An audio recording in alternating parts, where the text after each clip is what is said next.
AJA Video Systems, proud supporter of Just Seen It, offers a wide range of professional acquisition and post-production solutions. Learn more at aja.com/PTV.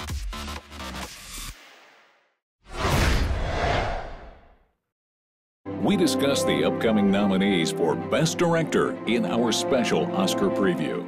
Hi, I'm Zorianna, and I'm here today with Salim and Jami, and we're here to talk about Best Director Oscar predictions. Jami, who do you think should win the Best Director Oscar?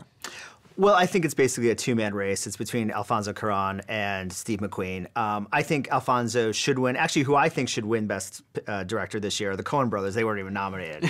But of the nominees, I think it should be Alfonso Cuarón. I mean, what he did technically with Gravity, also the fact that it was a 3-year production for him to finish the film, for him to make the film. I think he'll be rewarded. I think if you break down the 5 nominees, Best Picture and Best Director often go together. Yeah. Last year was a rarity because Affleck didn't even get nominated, so they couldn't give it to him. I actually think that this year might be one of those rarity things too. Where they split. And that's what I was going to finish saying. I was really excited about. I think they're going to split, years. and we're going to see 12 years Best Picture and Alfonso as Best Director. Yeah. There were so many great movies this year that every movie's going to be rewarded somewhat. So we're going to have some acting awards going to American Hustle, the screenplay, everything is going to just get... Who for American Hustle? Jennifer, you think she's got a shot? Oh, yeah, definitely. Okay. Yeah. I mean, yeah. And then Cate Blanchett will get the actress, and so everything will just kind of get The boys spread from out. Dallas will win. Yes. Well, I don't know if necessarily Jennifer Lawrence will win for Best Supporting Actor because we have Lupita. I agree. I think but she has 12 a great years. shot. I think 12 years will be rewarded there, which is where maybe they'll go or not go for Best Picture. But I think that McQueen's award will be for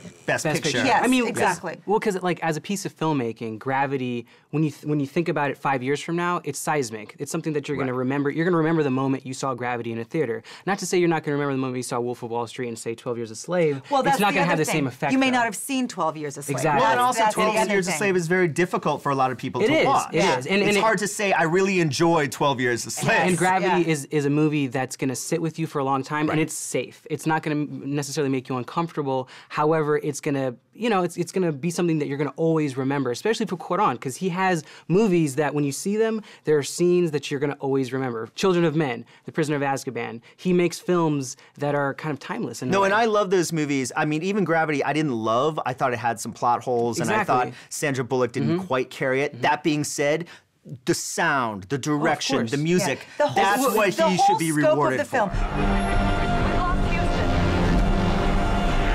Look, we need to get the hell out of here. Need some help there, man? No, don't wait for us. Man down! Man down!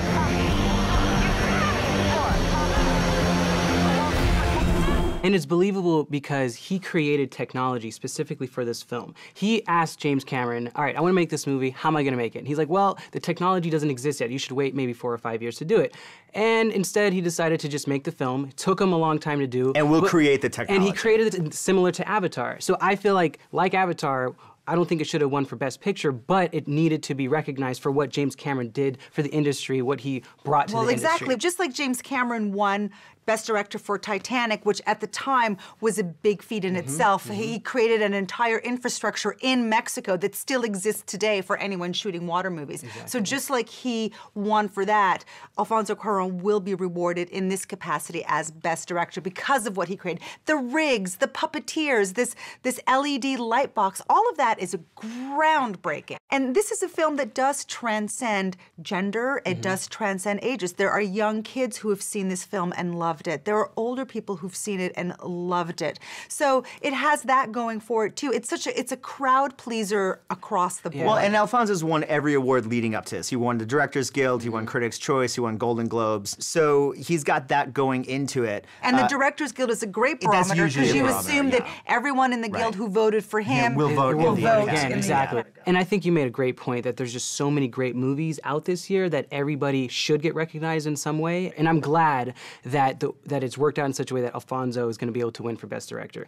I do know that we're all in agreement that not only should he win, but he will most likely win. For me, though, I wish included in the nominations was Spike Jonze for Her and Paul Greengrass for Captain Greengrass, Phillips. I would have. Yeah, I was Yeah. actually surprised. Again, I love Alexander Payne. I think he's one of the great filmmakers. Nebraska's not his best movie. I thought he wouldn't get nominated, that it would get nominated in a lot lot of other categories, and that Greengrass, I was surprised Greengrass didn't get nominated. For that last scene, and Tom Hanks not getting nominated. Exactly. And it didn't get as much of the love as I thought it would. Yeah, it was such a edge-of-your-seat thriller. And because it's also based on a real-life story. I mean, this actually did happen, and the emotions and the action in this movie was just, it was all there. So I was shocked. No, and I agree with you. The final scene of Captain Phillips, not to give anything away, but literally the last 5 minutes of the movie is some of the best acting by Tom Hanks I've ever seen. Just that scene alone. It's fantastic. I mean, when you ask people, oh, have you seen Captain Phillips? Yeah. What do you think about that last scene? Right. All right. Well, hopefully our Spike Jonzes and Paul Greengrasses will have plenty of opportunities to also be nominated in the future. So right now, it's Cuarón all the way for Gravity. Here's to Alfonso, Best Director. Cheers. Cheers. To outer space. That was great, you guys. Let's do one more. Oh, no ticket nonsense this time. That's great. Tell us how you really feel about this. Just Seen It is made possible by Adobe and the Adobe Creative Cloud, including Adobe Premiere Pro, Photoshop, and After Effects. More information is available at bit.ly/AdobePTV.